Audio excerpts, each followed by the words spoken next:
Well, thank you all. Greatly appreciate being here, and actually will follow maybe in some of the same veins that we were just hitting on, because again, as we start talking about both carcass selection criteria and some of the things you were just hitting on with these selection indexes and how that ends up relating to sustainability at the plant level in particular, there's a lot of common themes, I'll call it. So we aren't going to totally detour from maybe some of the conversation you all were just having, but as we do get into this, I want to go ahead and start by touching on a few things. We'll talk about the factors that are influential to carcass value, and really I'm going to call that the fundamentals and basics. There's some things there that are going to be probably pretty old news, but are still relevant. From there, we'll move on to how we optimize those factors. And then I want to emphasize I am not a geneticist. I'm a hobby cattle breeder and still have a few Angus cows that Mr. Cody Quam is kind enough to take care of for me. But that being said, we will talk a little bit about genetic selection for carcass value and some of the inputs there. Some of the things that I'm going to say may make you squirm a little bit, I guess. I think Chip is good at identifying similar sorts of themes as well. What I say is not going to be a one-size-fits-all deal, but hopefully it inspires you to think maybe a little bit differently about a few of these topics. As we get into this, the first and obvious, most important factor for carcass value is quality grade. And we all know that marbling and maturity is what makes up quality grade. And I want to emphasize this at the start of the presentation because I'm going to move away from marbling a bit as we get into this, but that's not to say it isn't the thing that's still driving the bus at the end of the day, right? That is the most important factor on how these cattle are getting paid for if they're sold on a grid. It is the most important factor in terms of customer satisfaction. It is why we've continued to select for marbling and improved beef demand over the last, 3 decades. So although I'm going to stray a little bit from it, I want to emphasize it up front.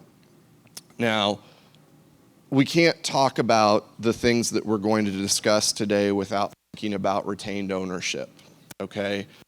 I'm going to emphasize that, to get these things and these traits measured that we're going to discuss, you all are going to have to get that data back from a packing plant at some point, which means you're going to have skin in the game in evaluating how those cattle perform on the rail. The one emphasis that I like to make when we talk about quality grade is there's a lot of noise at packing plant.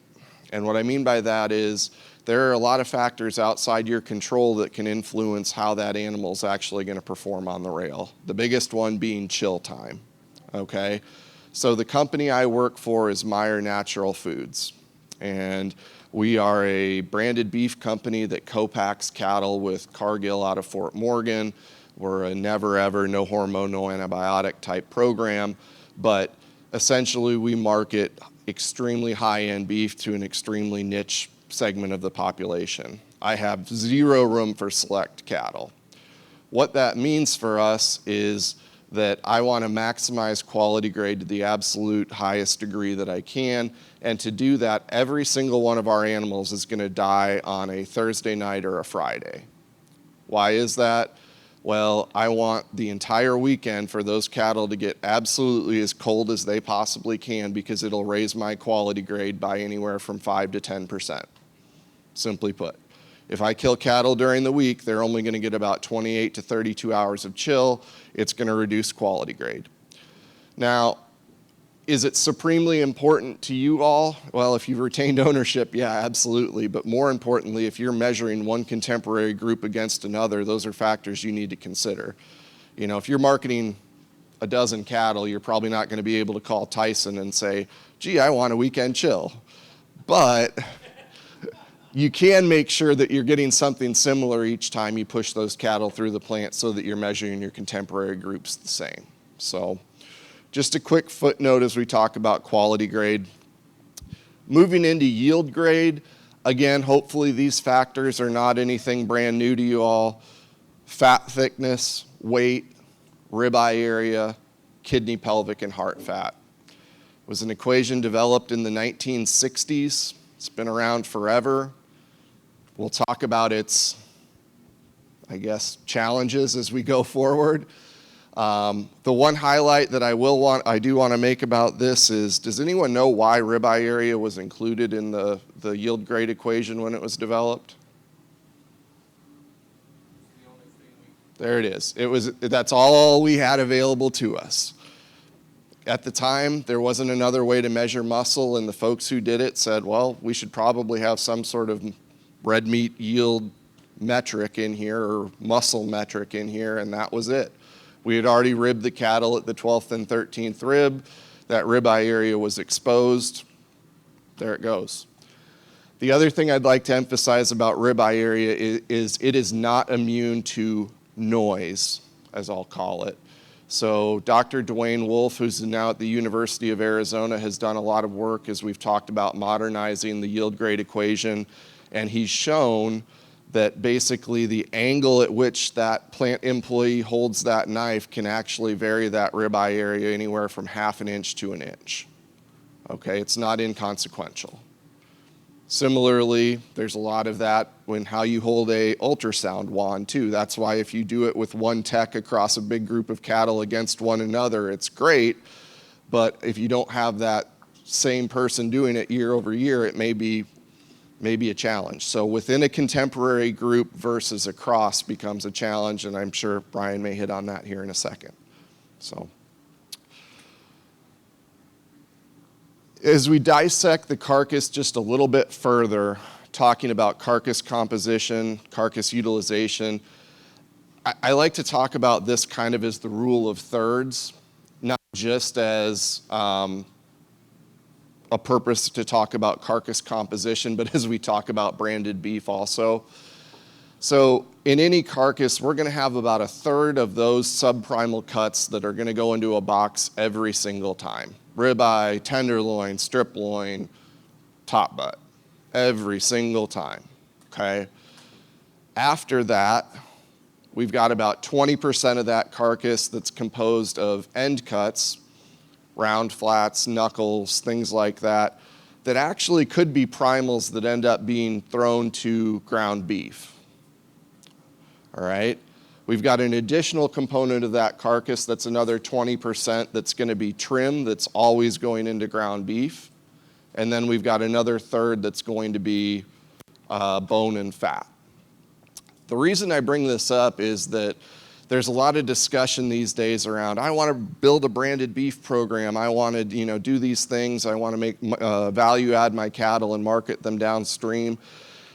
And I like to talk about this slide in that context, that anybody can sell ribeyes, strips, and tenders. It's not hard. And actually, at a certain point, though, you can only sell so much ground beef, I promise you.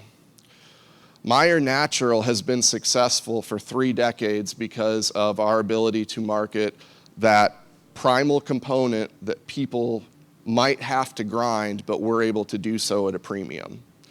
And the reason we're able to do so at a premium is one customer, actually. It's kind of scary, but it's a small burrito company that's been fairly successful over the last couple years. And I don't know if there's any guesses on who that might be. Chipotle. Yep. So again, you've got to have a pull through on those cuts that you can't market if you're going to be successful in this branding game.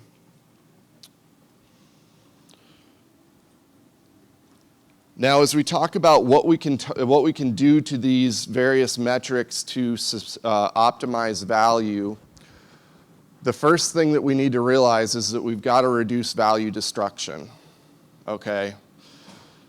Really, the 3 things that I see as value destruction that are most commonly impacting the beef industry today are going to be liver condemnations, marbling, and excess fat. Liver condemnations, what happens to cause a liver abscess and a liver condemnation? We feed cattle a high concentrate ration. There's some leaking of those bacteria through the gut wall. We end up with adhesion of certain things to the liver, an abscess on that liver. In particular, what extremely high value cut sits next to the liver that's going to destroy value? What muscle do we use to breathe? Diaphragm. What cut of meat is that? Skirt steak. Yep. Peeled outside skirts are worth anywhere from $10 to $15 a pound. Okay. If I look at this,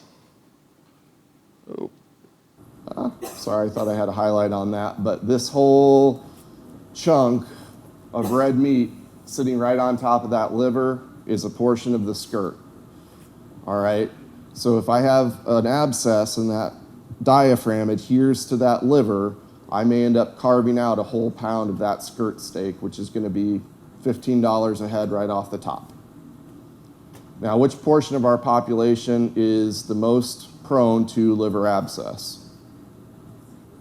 Calf-fed Holstein steers and beef on dairy steers. Okay, beef on dairy is not a silver bullet for this. So that's the other thing too, I think we need to realize when we have that conversation. It always needs to be the top of mind thing that until we address that, there's always going to be a discount for those cattle if a packer knows they're coming. Low marbling, you've heard me mention it. We don't have room for select cattle, honestly. There's a few customers out there for it. Depending on the brand you're in, it's a challenge. Excess fat, though, is one that we're going to talk about more and more as we get into this discussion. And we've done some amazing things for quality, but this is the one, to me, that we have the biggest opportunity on today. This is some data from the National Beef Quality Audit. And what you see here, highlighted in the red, is basically the percentage of 3s and 4s in our population for the USDA yield grade. And what we're seeing is that basically there are plenty of yield grade 4s in our population today, which means they're somewhere between 8/10 and an inch of fat. For every numerical change in yield grade that I make, going from a 2 to a 3, a 3 to a 4, you can assume roughly a 2% change in subprimal red meat yield. Okay? So the other thing that I want to highlight here is that the driver for the yield grade equation is always, always, always going to be fat. Okay? Ribeye area accounts for about 3 to 5% of the variance in true subprimal yield. Okay? Yes, it is part of the yield grade equation. And Chip and I have had this discussion a few times that, yeah, as a producer, if I'm marketing on a grid, I've got to be somewhat cognizant of ribeye area because it's part of the yield grade equation.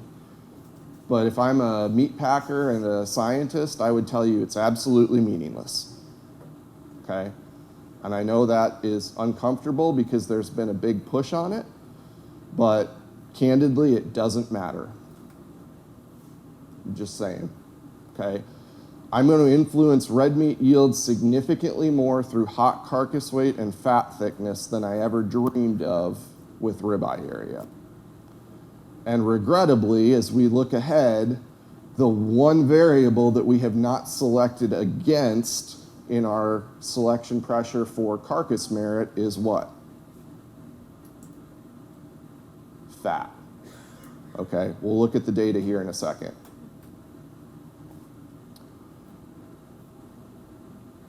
So there is a little bit of a caveat to this, and I will tell you that, and I think we heard it yesterday, packers want big cattle and they want lean cattle. It's not going away. JBS has a premium on 900 to 1,100 pound carcasses today.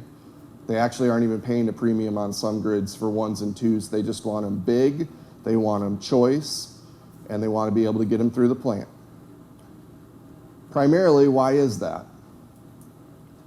My fixed expenses at a packing plant are going to be pretty much the same every single day, and I'm going to run that chain at the exact same speed whether I'm running 700-pound carcasses or 950-pound carcasses. So how do I address my plant expenses? Run bigger cattle, okay? It's the divisor, right? My numerator doesn't change, so if I put more pounds underneath it, my pounds per man hour goes up. All right. Now, as I get in the weeds on this, there is some math up top that you can take a look at why yield grade might still be important.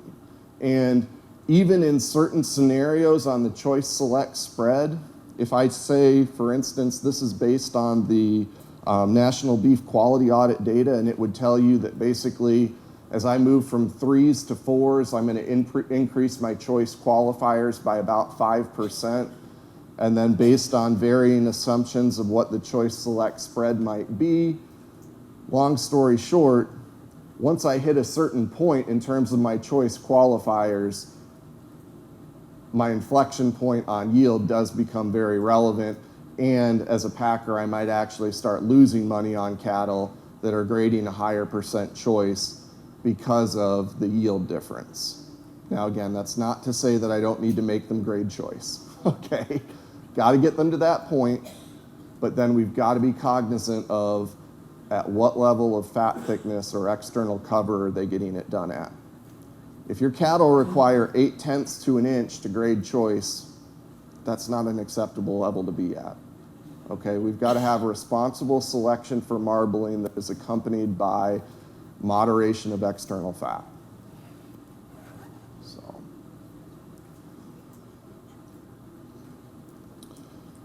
as we discuss that topic and we look at our trends over time, this is American Angus Association data, admittedly since 1972, and if we look at these different traits that we've selected for, changes in marbling, ribeye area, and fat, and then also our changes in birth, growth, and hot carcass weight, you can see the differences there.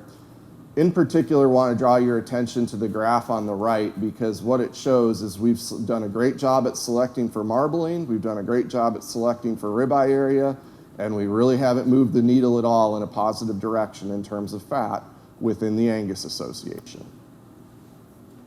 There's the asterisk, but the other topic there is obviously we've done a tremendous job of selecting for birth weight, weaning weight, and yearling weight. That carcass weight curve is a little skewed on the bottom side, but we'll see in a second that there's some correlations going on there that address it.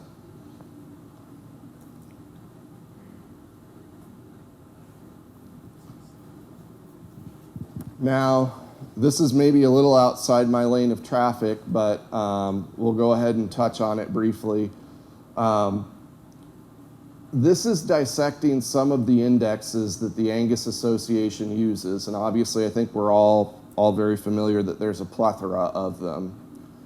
And what we've done here is you can get online and run a pretty simple regression in Excel or various other software programs, and pretty rapidly determine which variables are driving the bus and to which extent or to what extent they're driving the bus. The numbers that are published there are actually p-values, which without getting into a very long discussion about statistics, I'm using them as a little bit of a cheat to tell you which variables are most influential to these Angus indexes. This is also admittedly not the perfectly appropriate way to do this, so if there are various academics around, I apologize. The true way to do this is to set your p-value and say it's either relevant or it's not. But the long and the short of it is that if I look at marbling across these indexes, in just about every single index in the Angus Association, marbling is highly relevant. And rightfully so. We said from the get-go that marbling drives the bus, right? As we get into the weeds after that, we also see that yearling weight is fairly relevant in multiple areas as well. And this is where I'm going to be cautious where I step, I guess, but we heard just a second ago talking about the selection criteria for yearling weight within your own indexes. In the Angus breed, if I look at this, there is an extremely high correlation to the point of 0.94 and 0.84, with one being perfectly correlated of yearling weight and yearling height and mature weight, okay? We pick the ones that grow, they're bigger, simply put, okay? It's kind of basic growth and development, and the idea of finding the one out there that grows to 1,200 pounds in 8 months and then stops is, you get that figured out, you're gonna be a rich person. You're gonna be a rich person.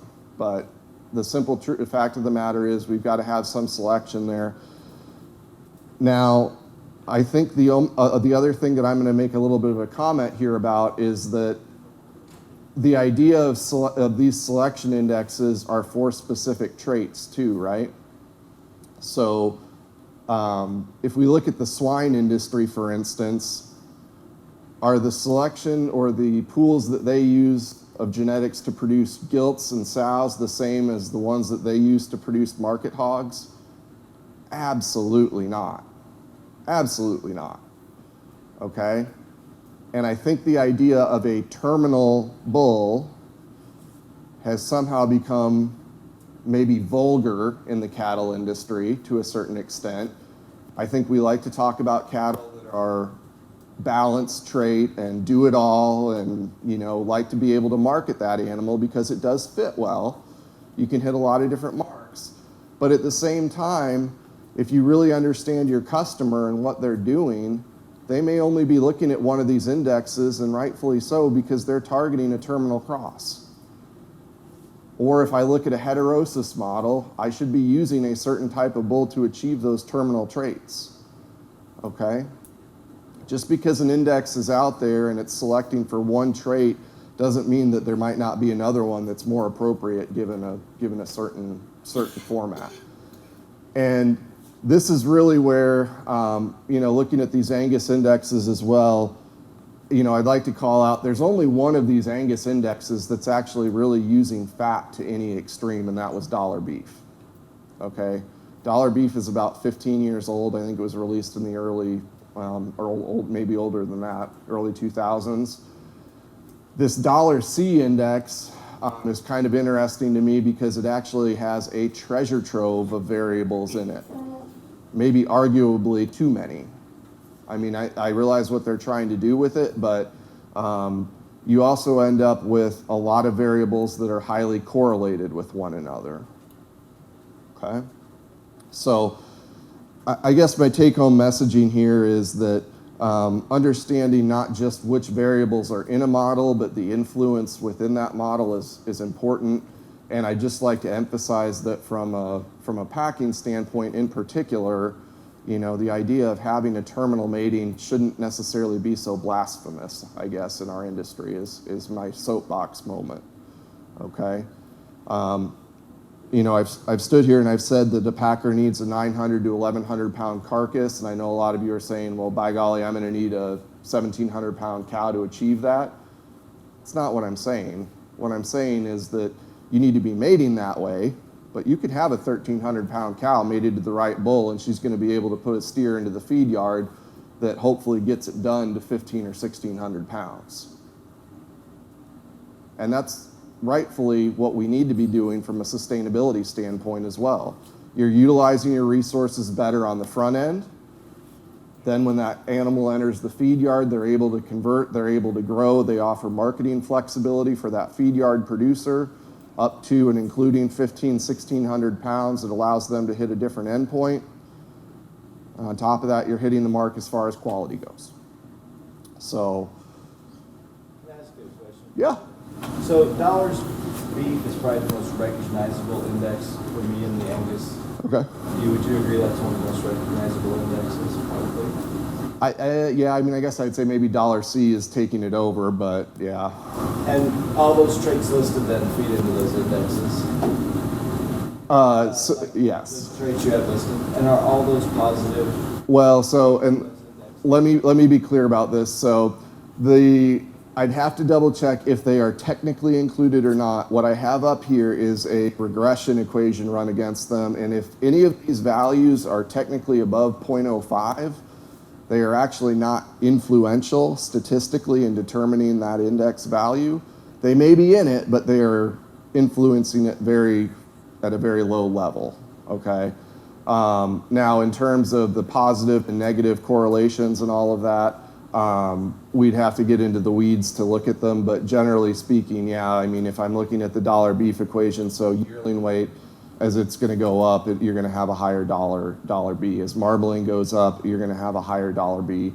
Fat obviously is an inverse there because you want lower fat, higher yield. So.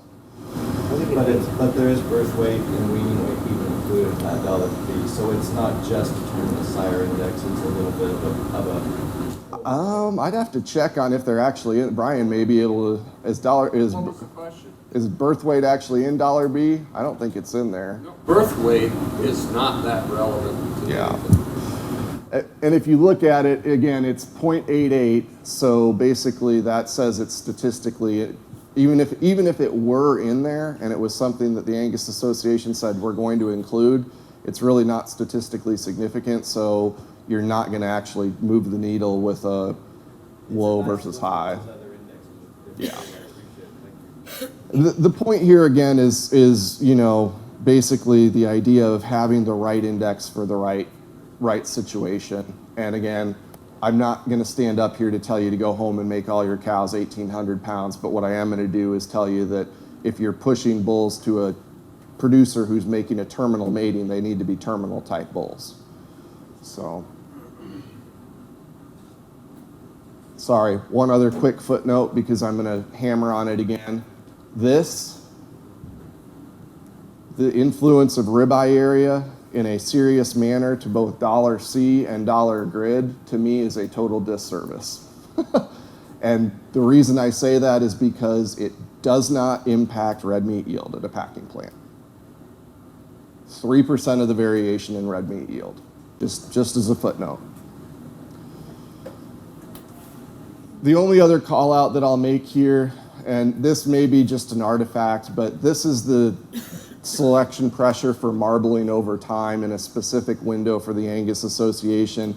And it is kind of interesting to me. There's been really only one little window over the past 3-4 decades where fat thickness stayed steady in the Angus or flat. And that was in this really brief window right when dollar B was introduced. And Brian or Cody or some of you all who are a lot more familiar with Angus cattle than myself might be able to tell me if that's an artifact or a result of the index or maybe just the right bulls at the right time, but it is kind of intriguing to me. Long and the short of it, though, is that combination of fat and marbling needs to be considered. So last thing we'll hit on real quickly here.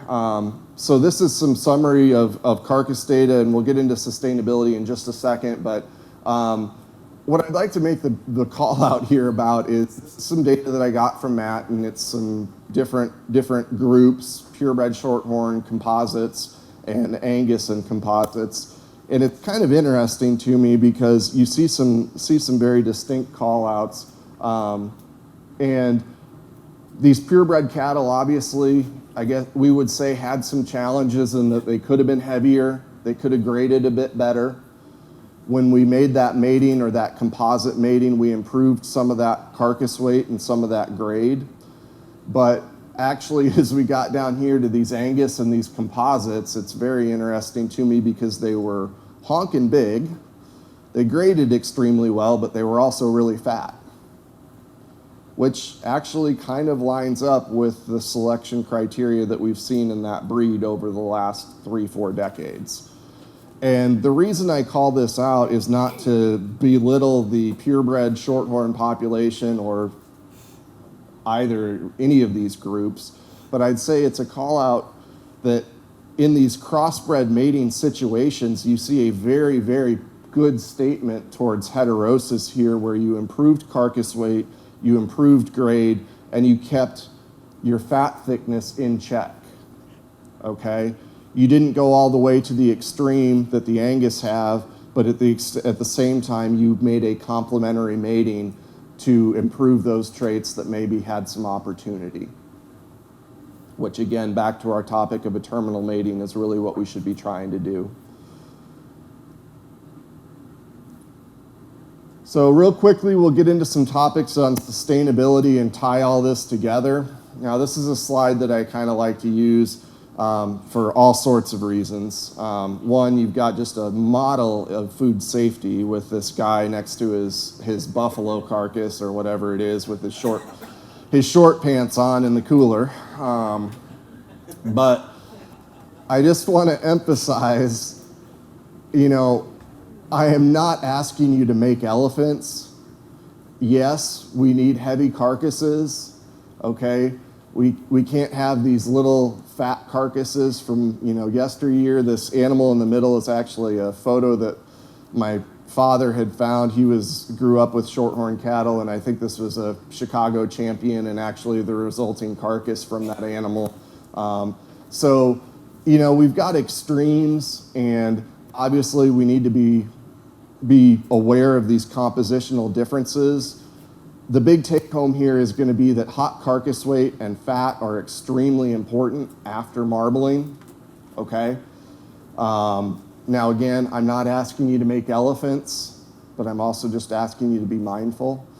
I will also make a brief comment here that there's going to be a lot of talk about changes and modernization of the yield grade equation in the next 3 to 5 years and how we better evaluate muscling. And I'm just curious, because I like asking this question, I assume there's probably a few more folks in the room who are familiar with the show side of the industry, but why would you say that they've made show steers smaller again? Or what's the best way to make an animal look thicker? Make them smaller, okay? So this really makes some folks uncomfortable, but I'm going to tell you that honestly, the best way to improve the absolute muscle mass of an animal is to make them bigger, okay? The ratio of one muscle to another in a carcass is actually pretty constant. So as much as we like to talk about an animal being thicker, thinner, this, that, especially within the beef population of animals, we really aren't that good, honestly. As much as we'd like to select for that one that's, perfect at the shoulder and huge at the hip, the simple fact is I'm going to change musculature more by making them bigger or smaller. So we just need to be cognizant of that in that, again, that selection pressure to make that terminal mating and find that animal that's an appropriate size becomes extremely relevant in that red meat yield equation, maybe even more so than musculature than we might like to think. And a prime example of that is if we look at the compositional differences between beef and dairy type animals. So this is cutout data on some beef animals and dairy calf-fed Holstein dairy steers fed with beta agonists. And basically the take home of this slide is that yes, native beef type animals, Angus crosses, whatever it may be, do have an advantage in terms of subprimal and trim yield. But the bigger differences in composition of these two groups occur in the bone and the fat component, okay? And actually, this is really gonna usually make some folks a little uncomfortable, but if I cut that Holstein carcass the right way and produce enough bone-in cuts out of it, I can make it yield just as well as that beef carcass, if I cut it the right way. And actually, there are packers in the world who prefer buying calf-fed Holstein steers in the right environment because they pay cheaper prices for them, they cut them the right way, and then they end up making more on the back end. So,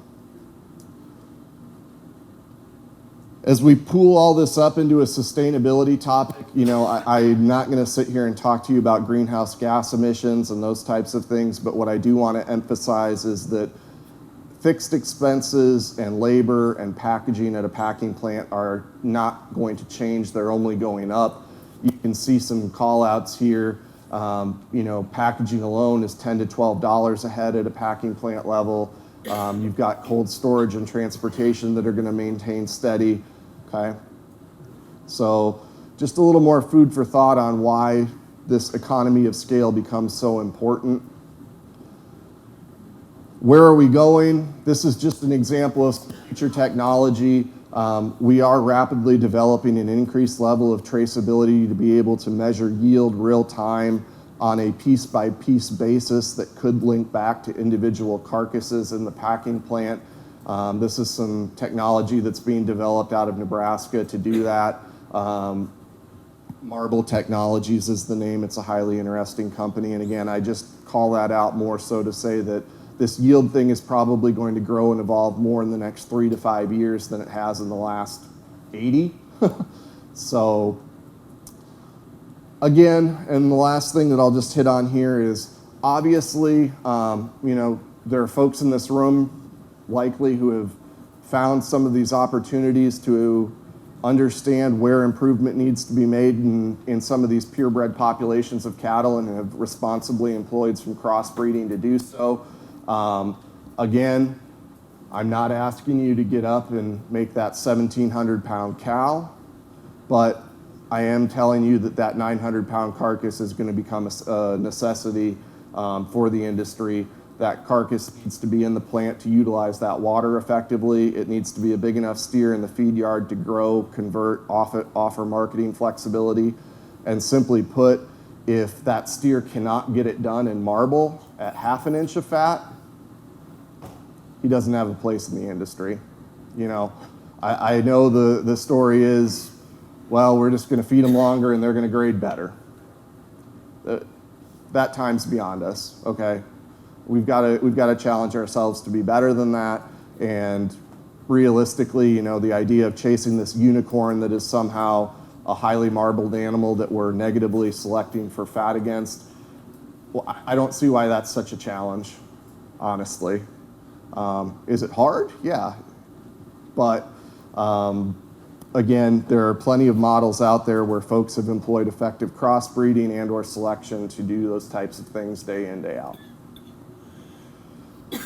With that, I think we have time for maybe a couple questions. Scott, I'm interested in your opinion, your ideas about the discussions I've been hearing about revamping the yield grade equation. What does your company, where do you land in that topic, that discussion? So my company is a poor example because I mentioned it up front. I have zero room for select animals. If I get the penalty that I would have for a select is going to be significantly higher than for the cutability associated with a 4 and 5. Now, moving beyond that, the yield grade equation needs to be fixed. Okay, it's not an effective tool to sort based on red meat yield. There's countless ways to prove that. Again, I mentioned 3% of the variation in true red meat yield is accounted for by ribeye area. The equation as a whole is only capturing somewhere between 25 and 30%. If you include some variables associated with cow type, dairy cross, native, you get a little better, but it needs addressed, simply put. So it also becomes a hugely relevant topic to the sustainability and water use thing as well, right? Without an effective way to measure how much true red meat yield you're producing per man hour used, per resource, you can't make progress there. So to me, that's what the focus, I hate to say it like this, but the focus of this industry kind of needs to rotate towards. We've done a great job at selecting towards quality, but we need to now have some focus on that side of the production environment while maintaining quality. Cattle market, so I'm also in business. And if we look at manufacturing market, we are actually, market is going down. Some of the things that we notice is higher intake costs that have no market. And we've also noticed that as we tend to, it's not a linear relationship, we tend to put some more back in, back on. We actually need fat in this. Yep. The hog side. So we put no value to fat in our selection index. But we are seeing a slight increase in fat. Yeah, and I think the other thing that I haven't hit on or didn't hit on was obviously dry matter intake and residual average daily gain, which gets into a realm that I'm way outside my skis on, but there is also a very high correlation, arguably, not arguably, there is, between dry matter intake, residual average daily gain, and yearling weight. So admittedly, where we talk about yearling weight, we're somewhat synonymously talking about cattle that seem to be bigger eaters. Is that always the case? No. And obviously there are more and more means by which to manage that, measure that, and that's great, but that's also something that we should put a little asterisk on in this equation as well. And as we develop further our ability to gather that data, hopefully that understanding improves. So be careful with selection on using residual feed intake, you gotta be pretty careful. Because if you drive intake down, you drive gain down. Yep, So you've gotta be able to look at gain and intake. exactly. Maintain efficiency for feed. Yep. You don't look at feed. Look at keeping intake the same, but increasing growth. Well, and that's a little bit to the topic of I hate to say it like this, but do I care if the animal's a big eater if it's gaining well? Probably not really, so. Let's give Scott an appreciation.